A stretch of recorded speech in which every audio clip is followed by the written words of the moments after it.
Richard, share with us the toughest lessons that you have learned in your leadership journey as a CEO.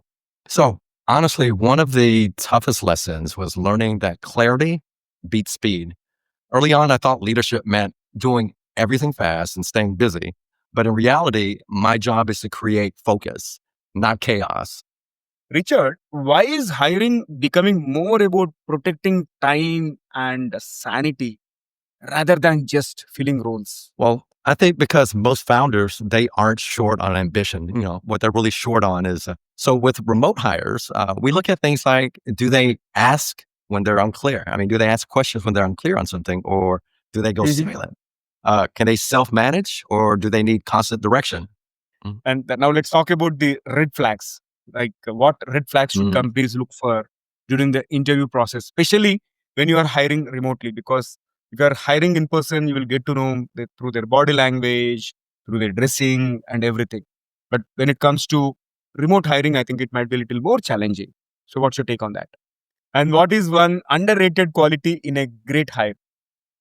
I think a lot of people miss this, but it's emotional intelligence. So, folks, you have tuned into TGV and hearty welcome to the Guiding Voice podcast series, the world's only quadrilingual podcast at this moment of recording. And we are trying to embark into multiple languages as we speak. And here we embark on transformative conversations for a better future.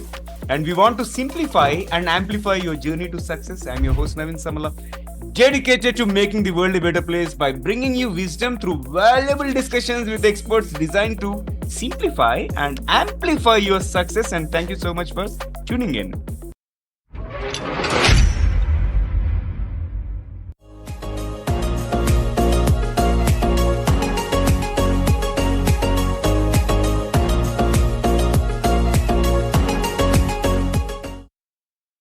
So, folks, we are joined by Richard Martin, who is serving as founder of Kulma currently. And Kulma is a company that connects companies with pre-vetted, high-performing global talent, cutting through noise to protect your time, money, and sanity.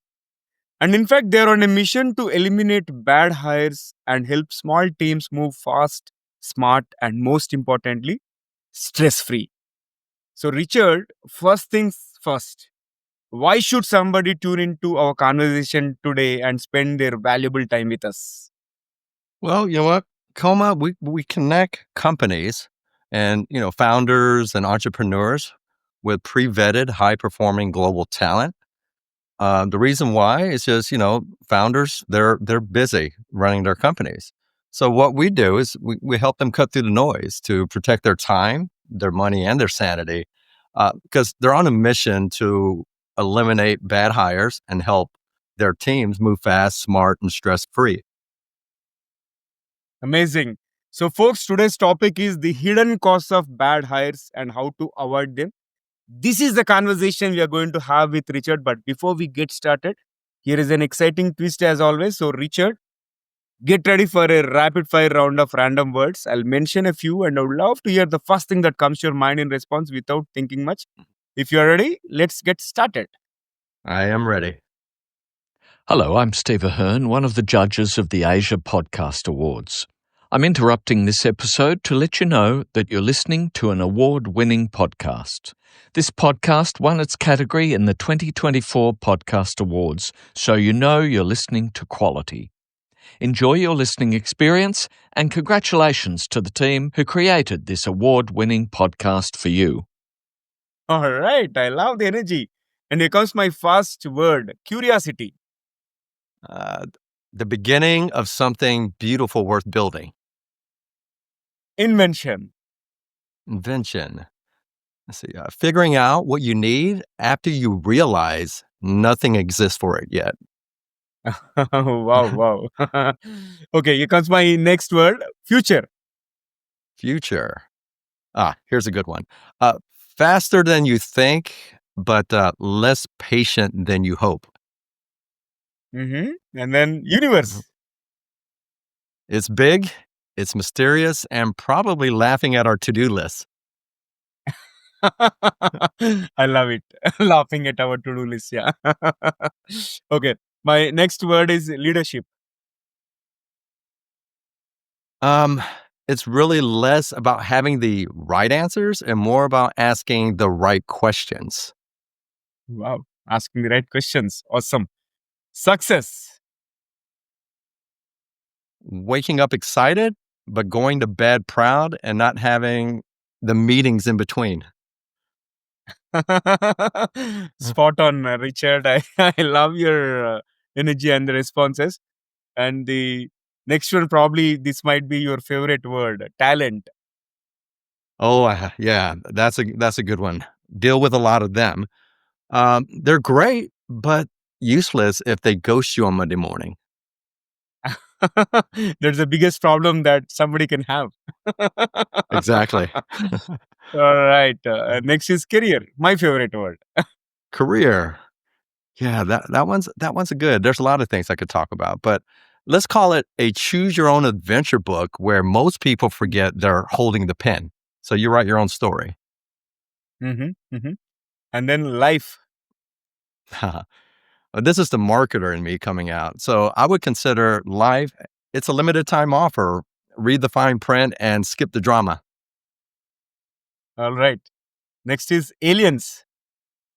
Aliens. So if they're really out there, I bet they figured out remote work and don't need onboarding documents. Creative, creative. And the last one is again very much relevant to our conversation. Resume. Resume. Well, I want to relate that to LinkedIn. It's like it's a LinkedIn profile, but with better formatting and way more lies. Good one, good one. Richard, I loved all the responses and thank you so much for participating in the first rapid fire round. There is one more rapid fire round to the end of the episode, so stay tuned. And before that, let me welcome you to TGV. Hearty welcome to the Guiding Voice podcast series. And thank you so much for being part of our mission in shaping the careers and lives of millions across the globe. How are you doing today? I'm doing great. Fantastic. Loving life.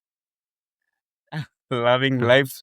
Superb. So let's get into the main conversation, Richard. Talk to us about who is your guiding voice. Who is my guiding voice? Okay, I have one. I'd Mhm, say one of my guiding voices is this guy named Jordan Peterson. You can Google him.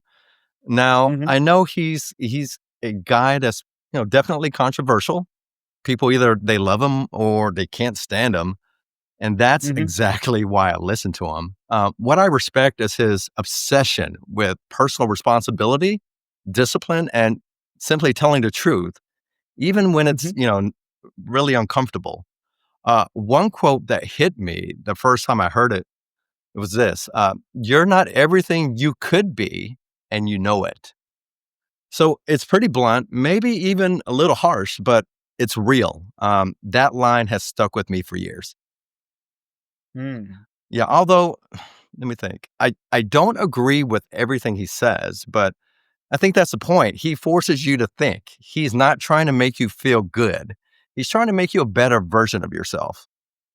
And I think in business, in life, yeah, we need more of that. absolutely. We need Mhm. somebody who can push us beyond our limits and somebody who can make us a better individual. And very well put. And Richard, now talk to us about your success mantra, as in top three things that have contributed to your success so far. Yeah, sure. The first one would be curiosity. I've never been afraid to ask questions, even if they make me Hmm. look dumb, and that's not hard for me to do. Well, that mindset has opened more doors than any degree or title ever could. Second is learning by doing. I've launched things that flopped, hired the wrong people, I made some expensive mistakes, and I think a lot of business owners out there can relate to that. But every time I learn something I could use, I don't see failure as failure, just life lessons. And Hmm. the third one here, probably investing in the right people. Whether it's mentors, collaborators, or my team, I've learned that being around people who are sharp, honest, and aligned with your values makes everything faster and more fulfilling. Hmm. I love it. I think we should be surrounded by people that are smarter and sharper than us. Amazing. And with that, let me move to my next one.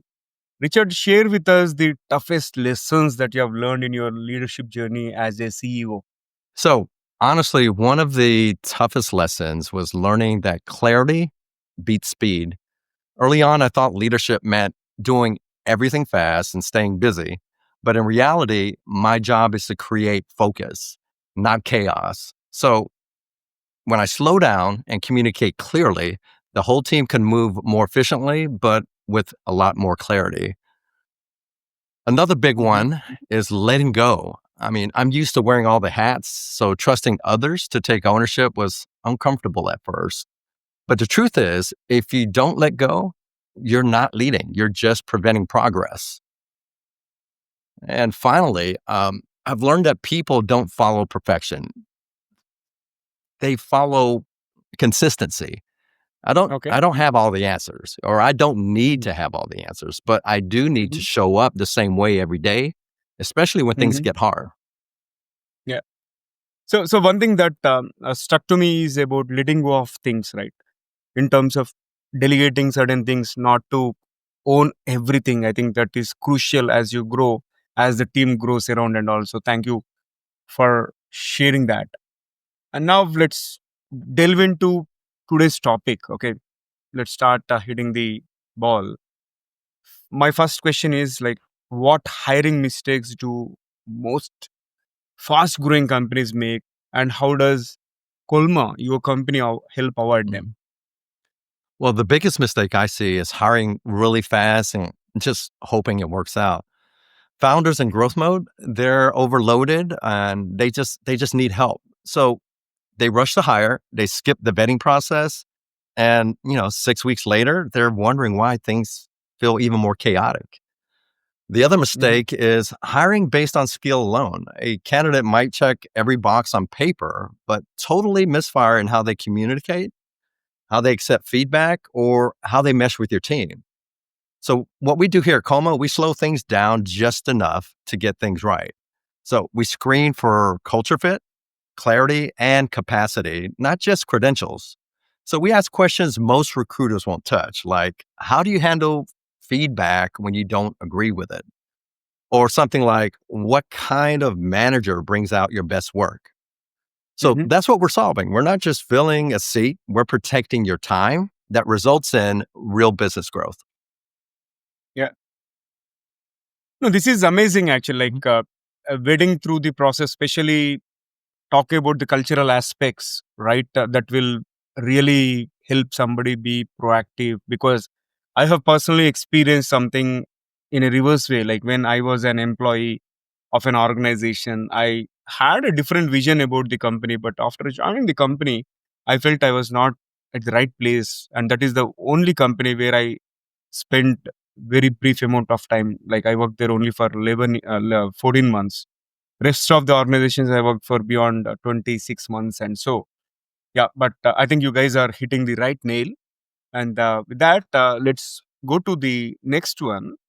Richard, why is hiring becoming more about protecting time and sanity rather than just filling roles? Well, I think because most founders, they aren't short on ambition.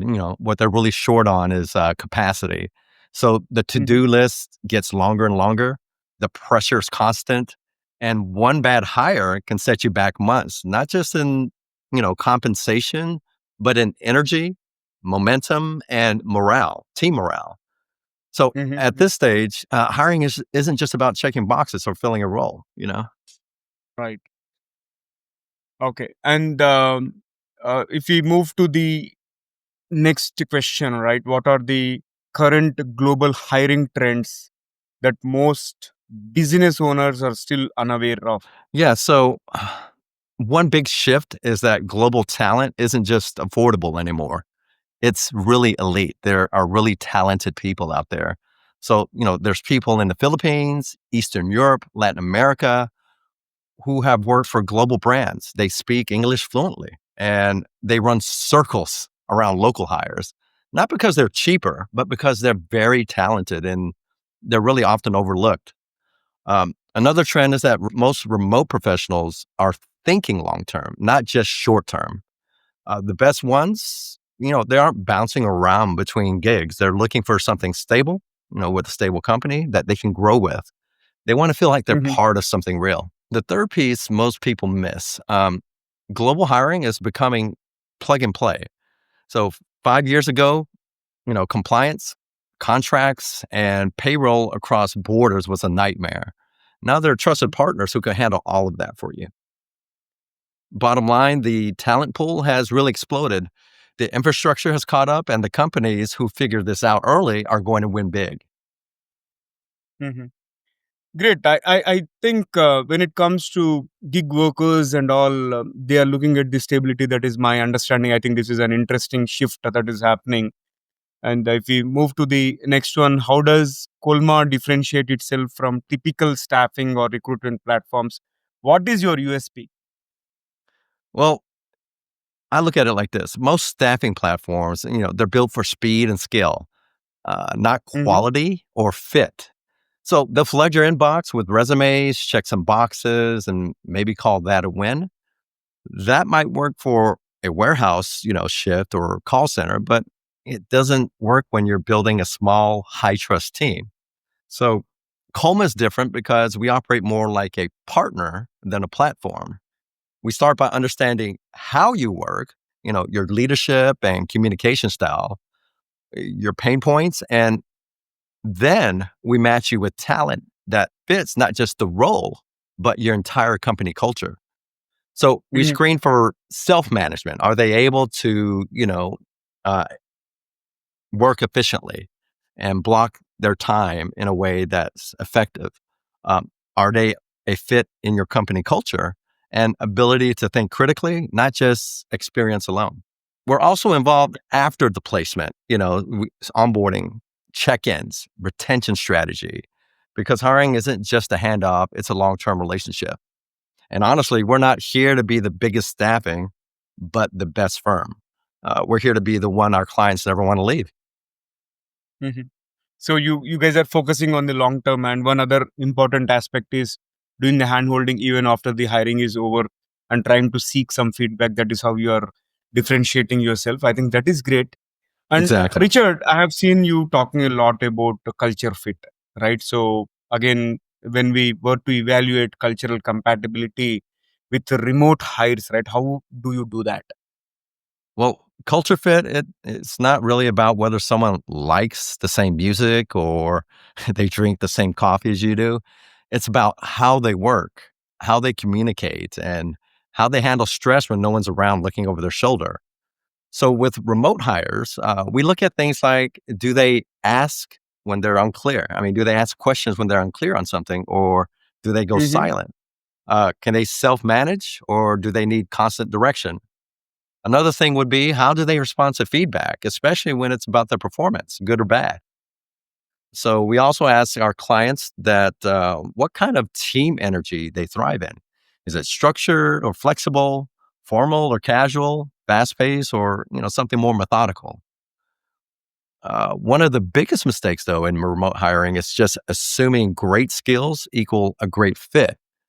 But if the person works beautifully in isolation and you need a hyper collaborative vibe, it's not a good fit. So Hmm. we treat culture fit like a technical requirement. If it's not there, we don't force it. Oh, great. Yeah. So culture fit is another technical requirement. Great. Very well said. Mhm. And now let's talk about the red flags. Like what red flags should Mm. companies look for during the interview process, especially when you are hiring remotely? Because if you are hiring in person, you will get to know through their body language, through their dressing, and everything. But when it comes to remote hiring, I think it might be a little more challenging. So, what's your take on that? Yeah. So, I mean, we want to help everyone cross the finish line with the checkered flag. But one of the biggest red flags is being overly vague if someone can't clearly explain what they did or how they did it or what the result was. That's a sign they either didn't do it or they didn't learn from it. Another red flag is constant agreement. If a candidate says yes to everything, they're just sort of like a yes person without asking thoughtful, meaningful questions. Well, that in it of itself that's a warning sign for me. especially, in a remote setup, you need people who can think critically.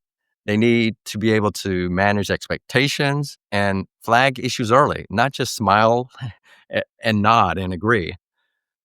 Also, watch for external blaming. If all their past problems were because of bad bosses or toxic companies, chances are they'll bring that same energy to your team, and that's not good. Last one, energy mismatch. If you're a fast moving team and they speak in slow circles with no clear point, or vice versa, that's friction waiting to happen. Great remote hires don't just sound good, they give clear examples, they take ownership of everything they do, and they ask smart questions that show they're thinking like a team player, not an order taker. Hmm. Mhm. So team player thing is being tested. Amazing. And now let's also talk about the compliance part, which is very, very essential with regard to hiring, with regard to onboarding, because different regions have different norms in place and regulations in place. So, how is compliance across countries handled seamlessly by your organization, Kolma? How does Kolma handle it? Well, that's hiring across borders, right? It sounds pretty exciting till you get into the legal stuff. You've got contracts, you got taxes, you got payroll, benefits, etc. Also, IP protection. If you've got intellectual property that you need to protect, that's a big concern for a lot of founders. But most founders, they don't want to touch that. And honestly, they shouldn't have to. So at Coma, we take that off their plate. We partner with trusted employer of record providers, um, and compliance experts in each region to make sure everything is handled by the book. That includes things like having proper contracts in place, country specific labor laws, tax documentation. Sounds really exciting, right? and A even lot. benefits where needed. But Mhm, from the client side, it feels simple. One point in contact, one invoice, and zero legal headaches to deal with. We handle all of the complexity so they can focus on building their business stress free and pretty much with confidence. mhm, mhm. Got it. And I Yeah. think those are kind of tons of things that needs to be taken care. And I think you guys were able to master it. And moving to the next one, I think you guys offer this white glove candidate experience, right? So, what Yeah. does it mean exactly to you guys, and why should employers care about white glove candidate experience? Well, we think is really important, not just from the Hmm. candidate, but the business owners. It means we treat them like partners, not like a transaction or sale. We don't just ghost people or rush them through a process or treat them, like a resume. We take the time to communicate clearly, set expectations, and make sure they know where they stand, whether they get the job or not. Um, yeah, that's pretty much what we do. Hmm. Hmm. Amazing. This is all great. And now let's move to the next question, which is more around the employer branding, right? So, why do you think employer branding is critical, even while hiring offshore or contract workers?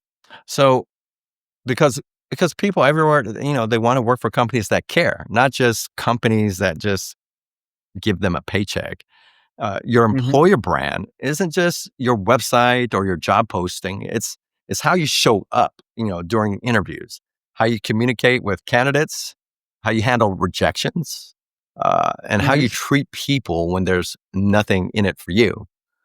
Uh, I really find that this matters whether you're hiring full time, part time, whether it's offshore or in your local market. I once had a contractor tell me, I've worked with global companies before, but you're the first one that made me feel like I mattered. That really stuck with Hmm. me. Um, Hmm. there's this quote from the late Maya Angelou. She's an American poet. She's Yeah. an author, and she was also, really big as a civil rights advocate. And this really stuck with me. And that quote is, "People will forget what you said. People will forget what you did, but people will never forget how you made them feel. So that's what employer branding is about, is a good one attracts talent, a great one builds loyalty. So we've had I incredible, yeah. Go ahead. yeah, Mhm. I love it. I love Mhm. it. And Richard, one thing what I see, right, many a times organizations interview a lot of candidates, but they don't respond. They don't revert to the candidates whether they are in or not. Right. This is also something which might create a negative impression about that particular organization as well. I'm glad you guys are handling it right. So, and thank you so much for sharing your entire process, the way you are making it seamless to the candidates, which is amazing.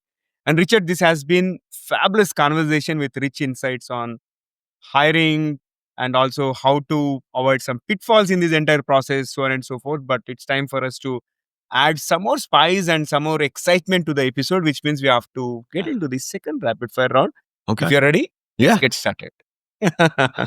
Okay, my first bullet from the second rapid fire round is, if you could have one gigantic billboard anywhere with anything on it, what would it say? Um, okay. Slow down, get it right the first time.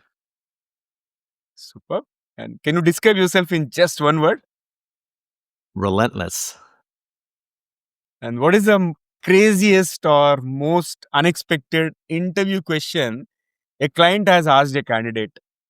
Oh, yeah, I can't forget this one. What's your astrological sign, and how does it affect your work style? I'm a Virgo, by the way. Oh my God. All right. That's an interesting one. Yeah. And what is one instant deal breaker in a job interview? Blaming everyone else for their past failures. Hmm. And what is one underrated quality in a great hire? I think a lot of people miss this, but it's emotional intelligence. Superb. Mhm. And a one word that defines the perfect team. Oh, that's easy. Alignment. Alignment. Yeah, if you get things aligned, everything will flow seamlessly. Superb. What's your personal hiring philosophy? Um, my hiring philosophy is hire like you're choosing a roommate with a shared bank account. Skills, they matter, but so does their ability to not to drive you insane by week 3. Interesting. Interesting. Okay. Uh, my next question is, worst buzzword in hiring today. Rock star. So if you really have to say that, it's probably not real.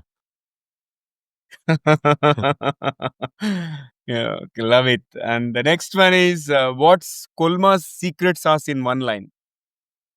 We eliminate hiring mistakes by sourcing talent we trust with our own business. Oh, wow. And here comes the last one for the second rapid fire round. What is one electronic gadget or a fantasy gadget that you like to see or invent yourself? Oh, that's an interesting question, Naveen. All right, I think I have it. So I would want a device that gives you a Mm-hmm. 5-second rewind button in real life, just enough to take back the dumbest thing you ever said. I've done that plenty of times. Undo. Yeah. Replay and undo. Yes, Wow. the undo button is, if you're on a PC, it's Control Z, and if you're on a Mac, it's Command Z. I'll be using Command C. Yeah, same here. Awesome. Awesome. I loved all your responses. Mhm. Super creative, super entertaining as well, and super thought provoking at the same time. So, with that, let's flip back to the mainstream. So, Richard, what industries or roles benefit the most from global hiring, and which should think twice? So with global hiring, it works best for roles that are digital, they're process Hmm. driven, and they don't Hmm. require being in the same room to get results. So think about customer support, operations, marketing, bookkeeping, executive assistants, the list goes on and on. A couple more, what design, project management, right? So these are roles where output matters more than their presence physically. And where a talented remote hire can outperform someone local at double the cost. But some roles do need, they need extra thought. If your business runs on real time collaboration, heavy client interaction, or it's high context communication, you need to be way more intentional. So I always say global hiring isn't just about the cost itself, it's about compatibility. If you're willing to adapt your systems and communicate clearly, the upside is pretty huge. But if your team thrives on, hallway chats and daily in-person stand-ups, don't force it just because it looks good on a spreadsheet. Wow. Yeah. Super insightful, Richard. And I thoroughly enjoyed talking to you, and quite a lot of tips to the employers as well as those who are looking to hire the right talent. And thank you for sharing all the amazing work that you guys at Kulma are doing. And how is your experience being hosted on TGV, the Guiding Voice podcast? Honestly, it's been amazing. Really appreciate you having us here with you and sharing, our thoughts with your audience. Your questions were, really thoughtful. Your vibe is pretty real, and the whole experience feels like an actual conversation, not just another interview. I can tell it's built on care and curiosity and the goal of actually helping people, your audience, not just for the sake of producing content. So I'm really grateful, you invited us and to be part of this experience, and I'd absolutely do it again. Absolutely. I would also love to host you again. And thank you so much for the kind words. And also, thank you so much for being part of our journey in shaping the careers and lives of millions across the globe. And looking forward to another conversation in future very soon. Thank you once So again. great to be here. All right. So, friends, that was our episode with Richard Martin, who is the CEO of Kulma. And before we jump into the fun trivia section, we have a quick request in case if you have enjoyed the conversation and found the episode useful. Request you to share with at least three of your colleagues or team members or friends who would also like TGV, spread the knowledge and help others grow just like you. And now it's time for us to hop into the trivia segment. Having had amazing conversation with Richard Martin, who is the CEO of Kulma, which is helping organizations hire the right talent, I thought about presenting you a few lesser known and interesting facts about the origins and evolution of recruitment agencies. You know, recruitment began with military needs, and the concept of organized recruitment started in wartime, especially during World War One and Two, when countries like the UK and USA created formal systems to recruit soldiers and civilian support. These systems laid the foundation for structured recruitment models we see today. And the first temp agency was started by a lawyer's wife. Yes, you heard it right. In 1946, Kelly Services, which was originally called as Russell Kelly Office Service, was started by William Russell Kelly in Detroit, Michigan. And but here is the twist: it was his secretary and ex-wife who managed the operations that made it successful. And Kelly Services became a pioneer of temporary staffing, the first real temp agency. And post World War II, Europe was a gold mine for recruitment. This is our second fact, which means after World War II, Europe saw huge labor shortages due to the destruction caused by the war. And this led to the boom of employment agencies across France, Germany, and the United Kingdom, not just to rebuild economies, but also to manage massive migrant labor influx. And the next is recruitment agencies once charged the candidates, not the employers. This is the third fact. In early days, it was common practice for job seekers to pay recruitment agencies to find them work. This model was gradually replaced due to ethics concerns and legislative shifts. Now, the employer pays for talent acquisition in most countries, and so which is very, very prevalent. And the fourth fact is recruitment as a career was not respected initially. Yes, you heard it right.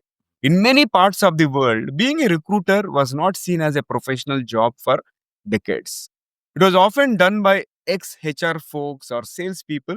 However, only in the last 20 to 25 years has the talent acquisition been recognized as a strategic high impact function. So, folks, this is all I wanted to cover from the trivia perspective. But before you go away, do let me know what is the best hiring practice that you or your organization is following, or if you have come across any interesting hiring practice, do let me know. If you're watching this episode on YouTube, you can comment there, or if you found this episode on audio platforms or social media platforms, you can comment there as well. So folks, that's it for today. Thank you so much for tuning in and also for being part of our awesome TGV family.